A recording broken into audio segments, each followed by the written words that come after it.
Good morning everyone.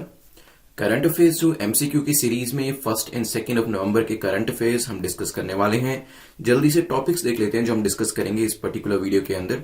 तो यहाँ पे द हिंदू के जो टॉपिक्स हैं उन 10 टॉपिक्स के ऊपर जो मोस्ट इंपॉर्टेंट टॉपिक्स हैं हमने एमसीक्यूज बनाए हैं। साथ ही प्रोजेक्ट के बारे में पहला क्वेश्चन हम डिस्कस करेंगे, देन कोरल्स के बारे में डिस्कशन होगा हमारा। जूजेंथेली क्या होती है, बेसिकली एनवायरमेंट इकोलॉजी के दोनों क्वेश्चंस हैं, इसके बारे में जानेंगे। देन हिमालयन ब्राउन बेयर, इसके ऊपर भी हमने पहले भी एक क्वेश्चन डिस्कस किया था, दोबारा से न्यूज में मेंशन किया गया था, तो कुछ नया क्वेश्चन इसके ऊपर हमने बनाया है। Prevention of sexual harassment post law के बारे में देखेंगे। इसके बाद स्टैच्यू ऑफ यूनिटी, इसके बारे में डिस्कशन होगा। एक आर्टिकल जो दिया गया था वो इंटरनेशनल प्रेस इंस्टीट्यूट के ऊपर दिया गया था, इसके ऊपर भी एक एमसीक्यू हम डिस्कस करने वाले हैं। राजा जी नेशनल पार्क के बारे में देखेंगे, इसकी लोकेशन भी, और प्रोजेक्ट एलिफेंट के ऊपर कुछ नए फैक्ट्स हम डिस्कस करने वाले हैं। So this is brief introduction about me. My name is Prince Luthra, All India Rank 577 from UPSC CSE 2014 batch.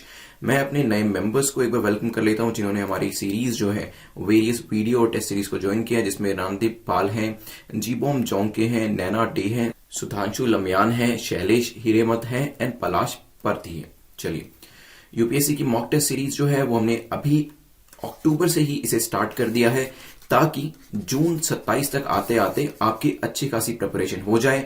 ऐसा नहीं किया जाए कि लास्ट के 2 या 3 महीने में आप टेस्ट कर रहे हैं और तब एक प्रेशर आपके ऊपर बिल्डअप हो जाता है। अभी से ही मॉक टेस्ट लगाते चलेंगे तो लास्ट टाइम तक जो प्रेशर होता है वो नहीं रहेगा, रादर एक कॉन्फिडेंस बिल्ड हो जाएगा बिफोर द एग्जाम। तो इसका लिंक नीचे डिस्क्रिप्शन में दिया गया है, वहां से आप ट्राई कर सकते हैं, या फिर exam.netmock.com पर डायरेक्टली जाकर भी इसे आप चेकआउट कर सकते हैं। कोटेशन देखते हैं, success is not final, failure is not fatal, it is the courage to continue that counts. अब यूपीएससी के अंदर से कैसे अप्लाई करने वाले हैं, देखिए काफी अप्रोप्रिएट स्टेटमेंट है।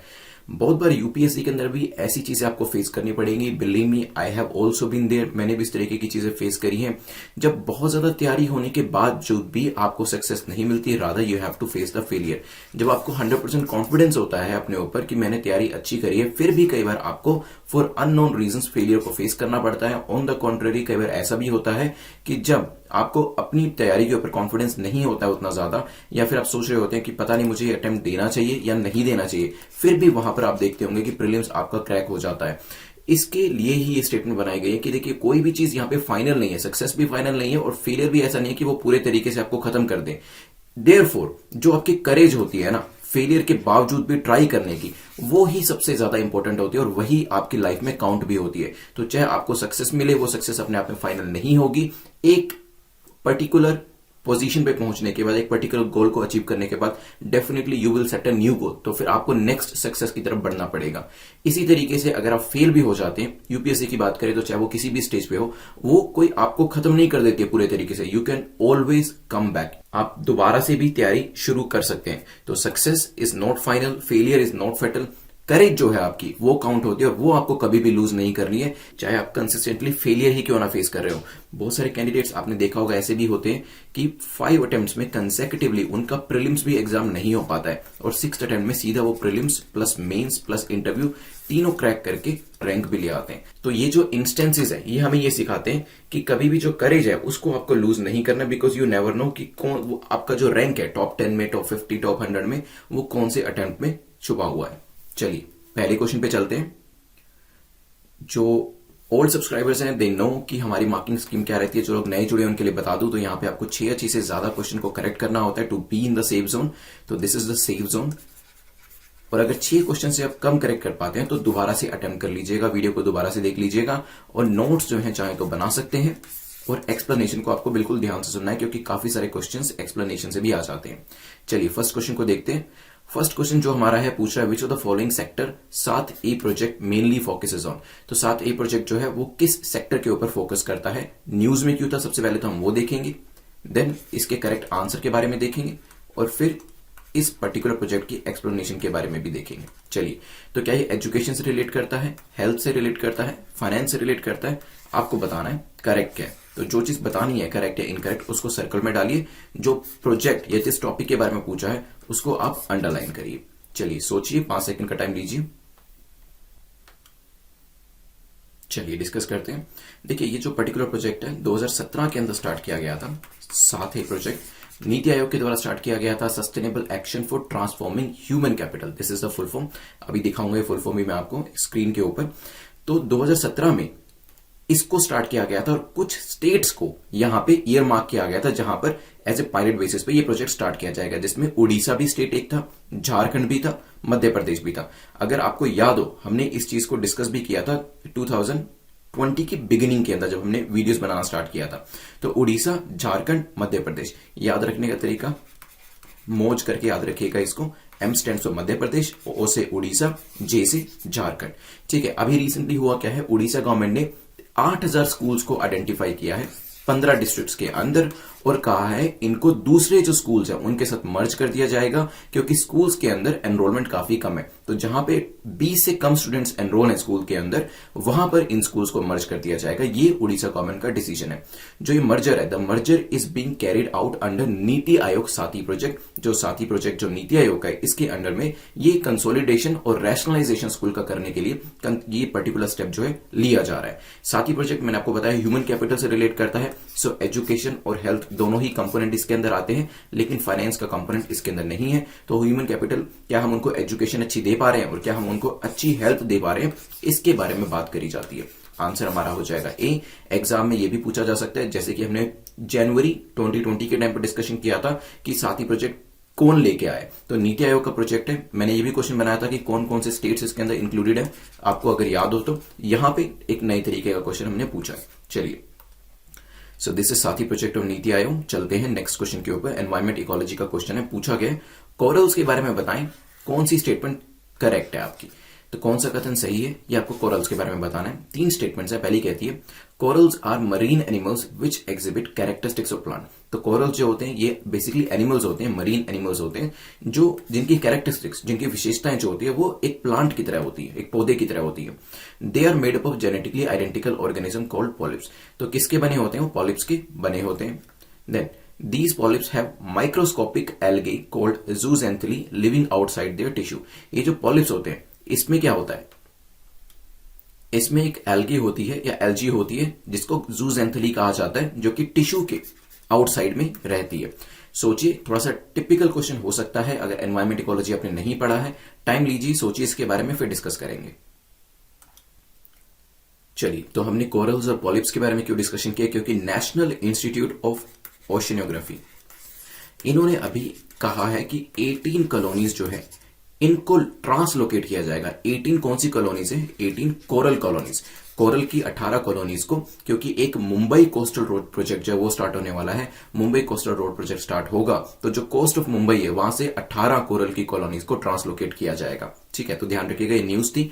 अब बात करते हैं कोरल्स के बारे में। क्या ये मरीन एनिमल्स होते हैं? देखिए, ये बिल्कुल मरीन एनिमल्स होते हैं, लेकिन इनकी विशेषताएं कैसी होती है, प्लांट्स जैसी होती है। ध्यान रखिएगा, पहली स्टेटमेंट आपकी ठीक है। Are they made up of genetically identical organism called polyps. तो यहाँ पे मैंने आपको बताया कि प्लांट जैसी विशेषताएं होती है, लेकिन होते मरीन एनिमल्स हैं जो कि पॉलिप्स के बने होते हैं। पॉलिप्स क्या होते हैं वो अभी मैं आपको फोटो में दिखाने वाला हूं। तो यस, जेनेटिकली आइडेंटिकल ऑर्गेनिज्म जिनको पॉलिप्स कहा जाता है उनके ये बने होते हैं। सेकेंड स्टेटमेंट आपकी ठीक हो जाती है। और इसके अलावा पॉलिप्स को आप टाइनी सॉफ्ट बॉडीड ऑर्गेनिज्म भी कह सकते हैं। दिखते कैसे हैं वो भी मैं आपको फोटो में दिखाने वाला हूं। ठीक है, सेकंड स्टेटमेंट भी आपकी करेक्ट हो गई। अब आते हैं तीसरी स्टेटमेंट पे। ये जो पॉलिप्स जिसको हम कह रहे हैं कि सॉफ्ट बॉडीड ऑर्गेनिज्म होते हैं जो कि बेसिकली कोरल्स बनाते हैं, क्या इनके अंदर एक एल्जी होती है जिसका नाम जूजेंथली होता है? तो यस, जूजेंथली नाम की एक एल्जी जो होती है इनके अंदर होती है, but that stage inside their tissues, living outside their tissue नहीं, उनके टिश्यूज के अंदर रहती है। तो तीसरी स्टेटमेंट इस वजह से इनकरेक्ट हो जाती है। आंसर क्या हो जाएगा? आंसर विल बी ए। चलिए, टाइप्स ऑफ कोरल्स एक बार बता देता हूं। सो स्टोनी शैलो वाटर कोरल्स होते हैं, जैसे आपने काफी सारे रीफ्स देखी होगी। अगर आपको याद हो, एक ऑस्ट्रेलिया के पास काफी फेमस रीफ है, अगर आपको नाम याद आ रहा है तो मुझे कमेंट सेक्शन में जरूर बताइएगा। काफी फेमस रीफ है। अगर मैं 5 मिनट के लिए रोज पढ़ रहे हैं तो इसका नाम आपके लिए मुश्किल नहीं होगा बताना। नेवरदलेस नहीं भी पता है तो कोई बात नहीं, गूगल पे से सर्च करके कमेंट सेक्शन में जरूर लिखिएगा। तो ये स्टोनी वाटर के होते हैं, stony shallow water corals. Then soft corals होते हैं, डीप वाटर कोरल्स होते हैं, that live in dark cold waters. तो काफी गहराई के अंदर ये रहते हैं। एक तो ये तरीके के हो गए, एक शैलो वाटर हो गए जो कि आप बेसिकली अगर देखना चाहें तो पानी के ऊपर से आपको वो दिख जाएंगे। तो 2 तरीके के कोरल्स होते हैं। चलिए, देखते कैसे, कुछ इस तरीके से देख सकते हैं आप इमेज के अंदर। So these are the corals. अगर आपने डिस्कवरी चैनल देखा है कभी, तो कभी ना कभी तो इस तरीके के आपने कोरल्स जो है डिस्कवरी के किसी न किसी प्रोग्राम में जरूर देखे होंगे। चलिए, नेक्स्ट क्वेश्चन पे चलते हैं। क्वेश्चन नंबर 3 को देखते हैं, जो कि जूजेंथली के बारे में है। पूछा गया जूजेंथली के बारे में बताइए कौन सी स्टेटमेंट आपकी ठीक है, 3 स्टेटमेंट बेसिकली यहाँ पे दे रखी है, वन बाय वन देखते हैं। पहली कहती है the coral provides zooxanthellae with the compound necessary for photosynthesis. तो जो कोरल्स होते हैं वो जूजेंथली को क्या देते हैं, वो ऐसे कंपाउंड्स देते हैं जो कि फोटोसिंथेसिस वो उससे कर पाए। हो सकता है zooxanthellae supply the coral with organic product of photosynthesis. तो फोटोसिंथेसिस के जो ऑर्गेनिक प्रोडक्ट्स होते हैं वो जूजेंथली किसको प्रोवाइड करता है, कोरल्स को प्रोवाइड करता है। Zooxanthellae are also responsible for unique and beautiful colours of the corals. तो जो कोरल्स का कलर होता है, ब्यूटीफुल कलर्स, मल्टीपल कलर्स होते हैं, वो जूजेंथली की वजह से होता है। ये भी हो सकता है, सोचिए फिर डिस्कस करते हैं। चलिए ये प्रोसेस काम कैसे करता है देख लेते हैं। तो सबसे पहले कोरल्स जो होते हैं वो अपना वेस्ट प्रोडक्ट जो होता है वो जूजेंथली को प्रोवाइड करते हैं, और जूजेंथली उस वेस्ट प्रोडक्ट को यूज करते हुए साथ में फोटोसिंथेसिस करते हुए जो इंपॉर्टेंट एलिमेंट्स होते हैं वो कोरल को प्रोवाइड करते हैं ताकि कोरल सर्वाइव कर पाए। ठीक है, तो ये कुछ इस तरीके से इनका रिलेशनशिप, म्यूचुअल रिलेशनशिप जो है वो काम करता है। तो coral provide zooxanthellae with the compound necessary for photosynthesis. तो यस, जो वेस्ट मटेरियल होता है वो प्रोवाइड किया जाता है कोरल्स के द्वारा, जैसे अभी हमने पिक्चर में देखा जूजेंथली को, ताकि फोटोसिंथेसिस को यूज करते हुए, उस वेस्ट प्रोडक्ट को यूज करते हुए फर्दर सेकंड स्टेप पे जा सके, जिसमें क्या होगा, जिसमें फोटोसिंथेसिस और वेस्ट प्रोडक्ट को यूज करके जो इंपॉर्टेंट ऑर्गेनिक प्रोडक्ट्स है वो प्रोवाइड किए जा सकेंगे किसको, कोरल्स को, ताकि वो सर्वाइव कर पाए। जो कलर होता है वो भी क्या जूजेंथली की वजह से होता है। देखिए अभी हमने पीछे देखा था, जो ये अलग अलग से रंग बिरंगे कलर हैं ये भी जूजेंथली की वजह से होता है, एल्ची की वजह से होता है। तीसरी स्टेटमेंट हमारी करेक्ट हो जाती है, आंसर हो जाएगा हमारा डी। इस पर्टिकुलर रिलेशन को अच्छे से याद रखिएगा। चलिए कोरल ब्लीचिंग का एक कॉन्सेप्ट है, देख लेते हैं इसको भी। मैंने अभी आपको बताया था कि कोरल्स का कलर जो होता है किसकी वजह से होता है, कोरल्स प्लस जूजेंथली, जिसको आप एल्गी कहते हैं। जब ये दोनों मिलते हैं तो जो कलर होता है वो काफी ब्यूटीफुल होता है।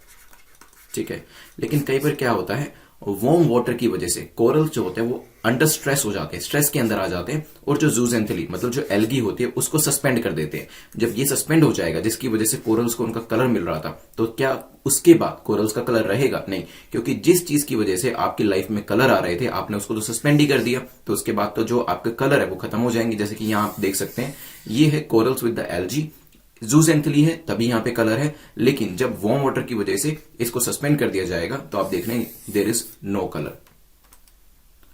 इसको कुछ इस तरीके से समझा जा सकता है जैसे कि coral is like UPSC aspirant and zooxanthellae या फिर algae is just like UPSC preparation. तो हमारी जो प्रिपरेशन होती है ना यूपीएससी की, और ये जो प्रिपरेशन हमें फ्यूचर को लेके एक होप देती है, वही हमारी लाइफ को कलरफुल बनाती है।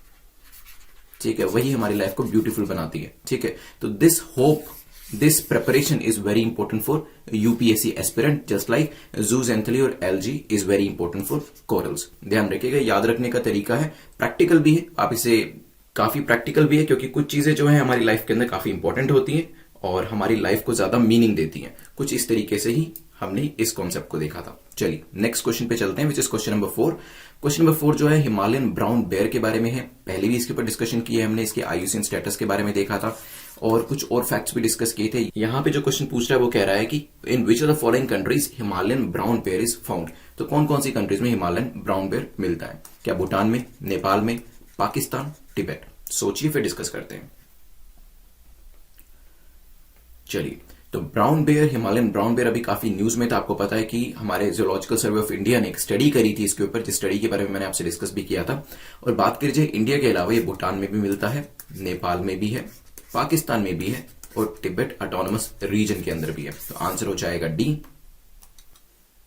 चलिए, स्टडी में अगर आपको याद हो हमने डिस्कस किया था कि जो हैबिटेट है हिमालयन ब्राउन बेयर का, वो आगे आने वाले सालों में काफी हद तक तेजी से कम होने वाला है as per the present position. तो ये जो स्टडी के रिजल्ट्स हैं ये भी ध्यान रखिएगा। चलते हैं नेक्स्ट क्वेश्चन के ऊपर, जो कि sexual harassment, prevention of sexual harassment post law के बारे में है 2013 को लेकर। इसको डिस्कशन हम क्यों कर रहे हैं उसकी न्यूज के बारे में मैं आपको बताऊंगा, बट पहले पोस्ट के बारे में 3 स्टेटमेंट्स देख लेते हैं। पूछा गया कि करेक्ट स्टेटमेंट कौन सी है पोस्ट को लेकर। पहली स्टेटमेंट कहती है firms are required to form an internal complaints committee to inquire into complaints of sexual harassment at the work place. तो sexual harassment at the work place के लिए जो वेरियस फर्म्स होती हैं उनको एक आईसीसी का निर्माण करना होता है। ICC is required to make recommendation to employers on the action required pursuant to its inquiry in such complaints. तो यहाँ पे आईसीसी क्या करती है, जब भी किसी कंप्लेन के ऊपर इंक्वायरी होती है तो उसके बाद जो रेकमेंडेशन होती है एक्शन के कंसर्निंग, वो एम्प्लॉयर को देना। ICC does not have the power to decide if someone is guilty, लेकिन जो गिल्टी कोई है या नहीं है इस चीज को डिसाइड करने की power ICC that is internal complaints committee के पास नहीं होती है। सोचिए, फिर डिस्कस करते हैं पूरा ये न्यूज क्या थी। चलिए, तो अभी रिसेंटली न्यूज में था कि कोड ऑन वेजेस 2019 के जो प्रोविजन है उसमें एक प्रोविजन ये भी है कि जो बोनस है वो एम्प्लॉइज को नहीं पे किया जाएगा अगर उनके अगेंस्ट में कोई भी कंप्लेन है किसकी, सेक्सुअल हरासमेंट की। तो बेसिकली फाइनेंशियल तौर पे पीनलाइज करने की कोशिश करी जा रही है ऐसे लोगों को जो कि सेक्सुअल हरासमेंट करते हैं। ठीक है, तो पहली स्टेटमेंट की बात करी जाए तो यस, हमने इसके बारे में पहले भी डिस्कस किया हुआ है। आईसीसी एक बनाने की बात होती है, इंटरनल कंप्लेंट्स कमेटी बनाई जाती है सेक्सुअल हरासमेंट केसेस के अंदर, और आईसीसी का मेन कार्य होता है पूरी इंक्वायरी करके रिकमेंडेशन देना concerning action required to employers. तो पहली जो दो स्टेटमेंट है बिल्कुल ठीक हो जाती है, लेकिन आईसीसी के पास पावर भी होती है कि वो डिसाइड करे कि समवन इज गिल्टी और not, and at the same time ICC जो है वो इन केसेस को फर्दर पुलिस को भी रिपोर्ट कर सकती है, ये पावर भी इनके पास होती है। तो ध्यान रखिएगा, तीसरी स्टेटमेंट क्या उनके पास पावर नहीं होती है गलत हो जाती है, क्योंकि yes they do have the power. ठीक है, ए इसका करेक्ट आंसर है। चलते हैं नेक्स्ट क्वेश्चन के ऊपर, which is question number 6। Okay, उससे पहले प्रीलिम्स प्लस मेंस का जो हमारा गाइडेंस प्रोग्राम है इसको आप exam.netmock.com पे चेकआउट कर सकते हैं। वेरियस जो वीडियो सीरीज है इसमें हम और भी वीडियो सीरीज जो है ऐड करने वाले हैं, एमसीक्यू सीरीज, साथ में ही आपको प्रीलिम्स और मेंस की test series along with CSAT के लास्ट ईयर के पेपर्स मिल जाते हैं, और आपको गाइडेंस जो है वो भी मेरे द्वारा इसके अंदर मिल जाती है। So if you want to check it out exam.netmock.com पे जा सकते हैं या फिर नीचे डिस्क्रिप्शन के अंदर लिंक को देख सकते हैं। चलिए नेक्स्ट क्वेश्चन पे चलते हैं, which is question number 6। Question number 6 बात करता है स्टैच्यू ऑफ यूनिटी के बारे में। काफी रेलेवेंट टॉपिक है, अभी रिसेंटली न्यूज में था, क्यों था वो भी हम देखेंगे, बट स्टैच्यू ऑफ यूनिटी के बारे में पूछा है। बताइए कौन सी स्टेटमेंट आपकी करेक्ट है, कौन सा कथन सही है। It is the tallest statue in the world, पूरी दुनिया के अंदर सबसे टॉल स्टैच्यू है ये, हो सकता है। It was added in the 8 wonders of the world, 8 wonders of the world के अंदर इसे ऐड किया गया है। सोचिए, फिर इसे डिस्कस करेंगे। चलिए देखिए, अक्टूबर 31 अभी रिसेंटली हमने जो हमारा राष्ट्रीय एकता दिवस नेशनल यूनिटी डे है इसको कमेमोरेट किया है, जो कि सरदार वल्लभ भाई पटेल जी की जो बर्थ एनिवर्सरी होते हैं उस दिन इसे ऑब्जर्व किया जाता है। एंड वाई वल्लभ भाई पटेल, बिकॉज अगर आपने इंडिया पोस्ट इंडिपेंडेंस के ऊपर कोई बुक पढ़ी है या फिर प्रधानमंत्री की जो मैंने आपको सीरीज बताई थी वो देखिए, तो आपको समझ में आएगा कि आफ्टर इंडिपेंडेंस कैसे इन्होंने 500 से ज्यादा देशी रियासतों को मिलाकर इंडिया को एक कंट्री का रूप दिया था। तभी इनका रोल जो है वल्लभ भाई पटेल जी का काफी इंपॉर्टेंट रोल है इंडिया को इंडिया बनाने के लिए, ध्यान रखिएगा। So it is the tallest statue की बात करें तो yes it is the tallest statue. इसकी ऊंचाई जो है 182 मीटर्स है। ठीक है, ये ध्यान रखिएगा। सेकंड स्टेटमेंट को देखें तो was it added in the 8 wonders of the world. देखिए 8 वंडर्स में तो इसे ऐड किया गया है, लेकिन not 8 wonders of the world. Second statement गलत हो जाती है, क्यों? Because it is added in 8 wonders of Shanghai cooperation Organisation, SCO के जो 8 वंडर्स है उसमें इसको ऐड किया गया है, ना कि 8 वंडर्स ऑफ द वर्ल्ड में। तो बिल्कुल वर्ड को ध्यान से पढ़ना है, यूपीएससी यही देखती है कि कहां पे आप जल्दी में गलती करें। जस्ट ये आपने पढ़ा कि 8 वंडर्स, हाँ मैंने तो पढ़ा था कि 8 वंडर्स में से शामिल किया गया, बट क्या इसे वर्ड के 8 वंडर्स में शामिल किया गया या फिर एससीओ के 8 वंडर्स में? तो यहां पे काफी गलती होगी। जब आप गलत करके घर आएंगे तब आपको समझ में आएगा कि कैसे यूपीएससी ने आपका क्वेश्चन गलत करा दिया। So you have to be very very careful जब आप क्वेश्चन को रीड करते हैं, पूरा रीड करिए, पूरा उसको समझिए। ठीक है, अभी न्यूज में क्यों था? क्योंकि प्राइम मिनिस्टर ने एक सी प्लेन सर्विस जो है वो अहमदाबाद से to the Statue of Unity Kevadia तक लॉन्च करी है। ऑल्दो हमने 3 दिन पहले भी इस न्यूज के बारे में पढ़ा था, लेकिन वहां पे स्टैच्यू ऑफ यूनिटी के बारे में हमने ज्यादा नहीं देखा था। This is a completely different question with different set of facts. वहां पे हमने जो सी प्लेन सर्विस कहां पे गुजरात के अंदर शुरू करी गई है उसके बारे में पढ़ा था। 3 जगह थी, वो 3 जगह आपको याद होनी चाहिए। चलिए यहां पे हमारा आंसर क्या हो जाएगा? क्योंकि पहली स्टेटमेंट ठीक है, सेकंड इनकरेक्ट है, A will be the correct answer. Location यहां पे देख लीजिए। चलिए, so this is the tallest statue, देख सकते हैं आप। क्वेश्चन नंबर 7 पे चलते हैं। Who is known as patron saint of India civil servants? India civil servant के पैट्रन सेंट के तौर पे किसे जाना जाता है? क्या गांधी जी को जाना जाता है, पटेल जी को, नेहरू जी या तिलक जी को जाना जाता है? सोचिए, फिर डिस्कस करते हैं। चलिए, तो हमारे पहले home minister and deputy prime minister of India Vallabhbhai Patel ji को patron saint of India civil servant के तौर पे जाना जाता है। B is the correct answer. तो जब नेक्स्ट ईयर आप लबासना जाते हैं तो वहां पर आपको वल्लभ भाई पटेल हो, लाल बहादुर शास्त्री हो, इनकी जो आइडल्स है वहां पर मिल जाएंगी। और हम लोग काफी फोटोज यहाँ पे खींचा करते थे and I am pretty sure next year आप भी यहाँ पे पटेल जी के आइडल के साथ फोटो ले रहे होंगे। चलिए नेक्स्ट क्वेश्चन पे चलते हैं, विच इज क्वेश्चन नंबर 8, जो कि बात कर रहा है consider the following statement about international press institute, IPI के बारे में बताएं कौन सी स्टेटमेंट आपकी करेक्ट है, कौन सा कथन आपका सही है। पहली स्टेटमेंट कहती है IPI is a Vienna based global network of editors, ये एक वियना बेस्ड ग्लोबल नेटवर्क है, किसका, एडिटर्स का। The secretariat is set up in Zurich, जिसका सेक्रेटेरिएट है वो ज्यूरिक के अंदर है। It urge the member states to implement definite measures countering the culture of impunity. तो इसने क्या किया है, इसने मेंबर स्टेट्स को कहा है कि जो इम्प्यूनिटी का एक पूरा कल्चर स्टार्ट हुआ है इसको काउंटर करना चाहिए। पूरी न्यूज क्या है वो तो हम देखेंगे, बट पहले सोचिए इसके आंसर के बारे में। चलिए तो सबसे पहले तो मैं आपको बताऊं कि ओरिजिनल सेक्रेटेरिएट जो है ना 1951 में ज्यूरिक के अंदर सेटअप किया गया था, स्विट्जरलैंड के अंदर, लेकिन बाद में इसे 1976 में शिफ्ट कर दिया गया लंदन के अंदर और फाइनली 1992 के अंदर वियना के अंदर। सो क्या सेक्रेटेरिएट अभी इसका ज्यूरिक के अंदर है? नहीं, secretariat was in Zurich but now it is in Vienna. Second statement आपकी इनकरेक्ट हो जाती है। IPI Vienna based global network of editors है, तो यस यहाँ पे वियना में इसका जो ऑफिस है और वियना बेस्ड ग्लोबल नेटवर्क है, पहली स्टेटमेंट ठीक हो जाती है। Recently IPI that is international press institute ने हाईलाइट किया है कि एक इंप्यूनिटी कल्चर जो है ना वो स्टार्ट हो गया है। जब भी कोई क्राइम होता है किसी भी जर्नलिस्ट के अगेंस्ट में या जर्नलिज्म के अगेंस्ट में कुछ चीजें करी जाती हैं तो वहां पर गवर्नमेंट जो है जो एक जस्टिस देना चाहिए या फिर जो गवर्नमेंट को एक कमिटमेंट दिखाना चाहिए वो नहीं दिखाया जा रहा है। ये ऐसी चीजें कही गई हैं और जो एक इन्वेस्टिगेशन होना चाहिए प्रॉपर तरीके से वो भी नहीं हो रहा है। इस वजह से ये चीजें इंटरनेशनल प्रेस इंस्टीट्यूट में उठाई गई हैं और कहा गया कि ये इंप्यूनिटी का जो आप एग्जाम्प्ट कर देते हो या फिर इतना सीरियसली नहीं लेते हो, ये कल्चर जो है वो खत्म होना चाहिए। तो पहली और तीसरी स्टेटमेंट हमारी ठीक है, आंसर हो जाएगा हमारा B. B is the correct answer.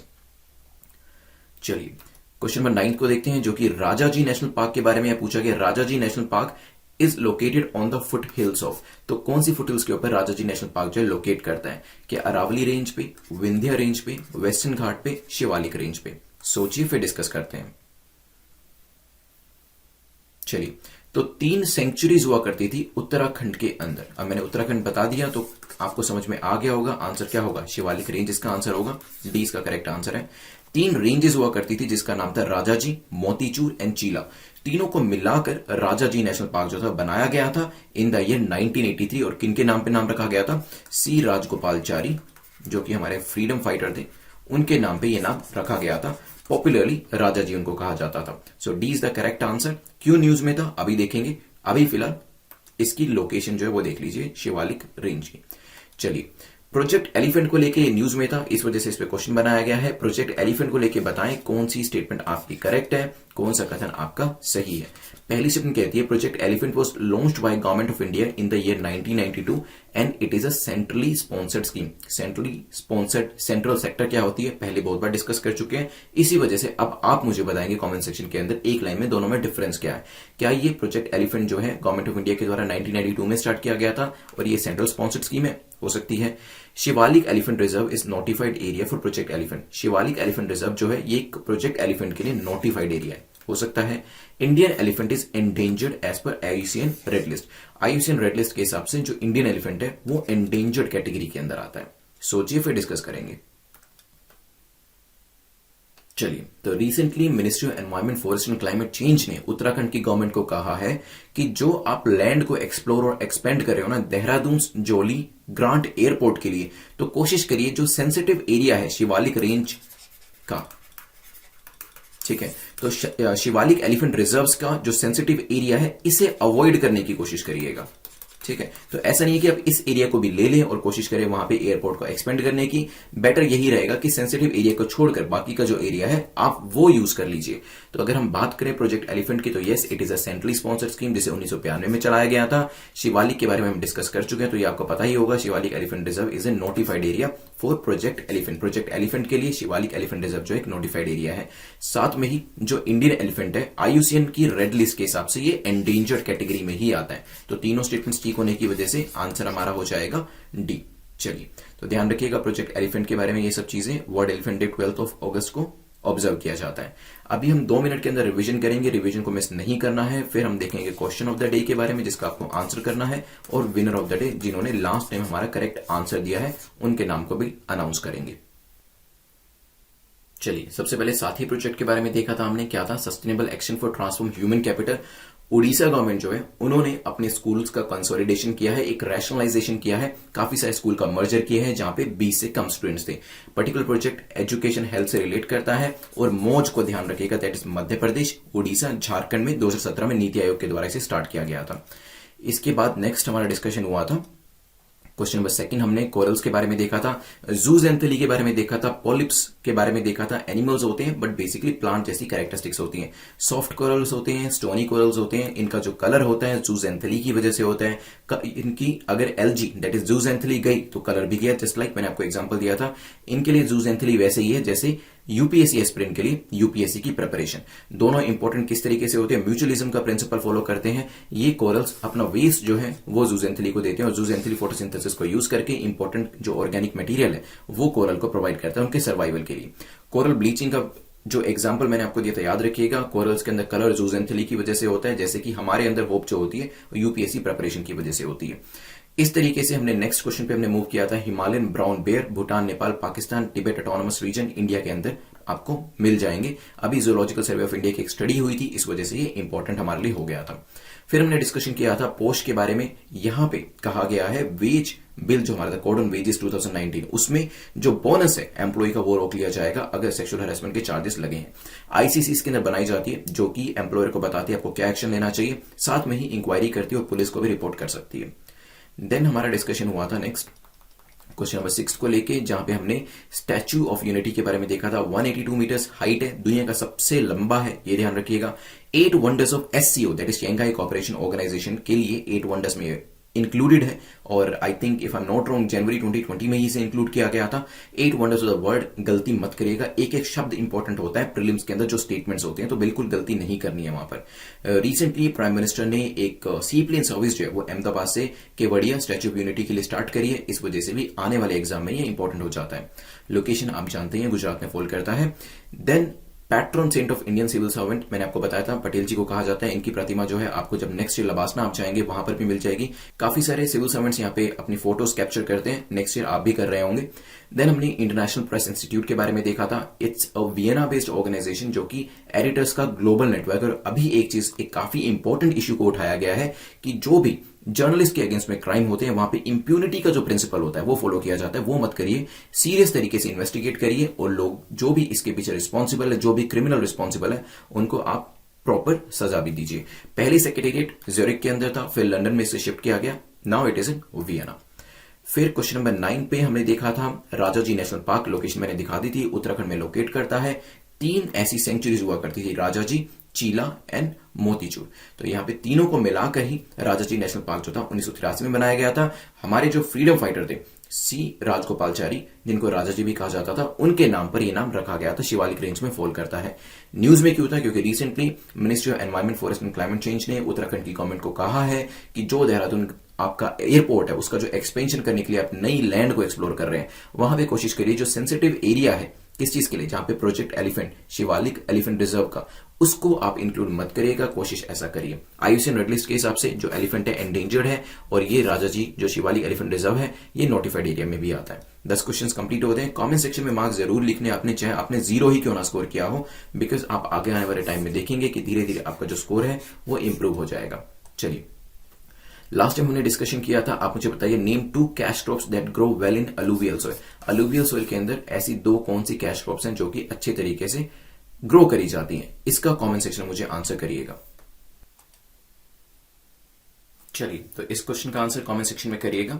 Mains का जो आंसर देना है वो आप netmock.com पे दे सकते हैं कमेंट सेक्शन के अंदर, यहां पर, और चाहे तो मेरी इवैल्यूएशन के लिए भी आप सबमिट कर सकते हैं। यहां पर इस पर क्लिक कर लीजिएगा जब भी पीडीएफ आपसे शेयर करी जाती है। लास्ट टाइम जिन्होंने करेक्ट आंसर दिया है उनका नाम है अभिनव सिंह। सो अभिनव सिंह ने करेक्ट आंसर दिया है वेरियस। हमने यहाँ पे कोड सेक्टर्स के बारे में पूछा था और ईओएस के बारे में भी पूछा था। तो अभिनव, आप हमें नेटमॉक आईएस के ऊपर netmockis@gmail.com के ऊपर मेल करके बता दीजिएगा कि आपको जो पीडीएफ जो आपने जीती है वो हिंदी में चाहिए या इंग्लिश में चाहिए। इसके अलावा मार्किंग स्कीम में मैंने आपको पहले ही बता दिया था, कमेंट सेक्शन में मार्क्स जरूर लिखने हैं। देखिए फर्स्ट अटेम्प्ट में अगर आपके 0 मार्क्स भी आए तो भी घबराने की जरूरत नहीं है, it happen sometimes.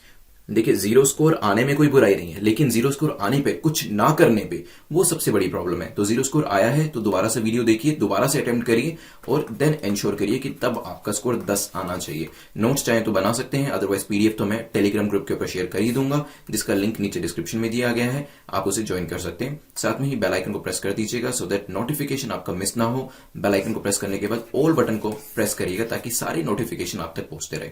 Thanks for watching, see you tomorrow.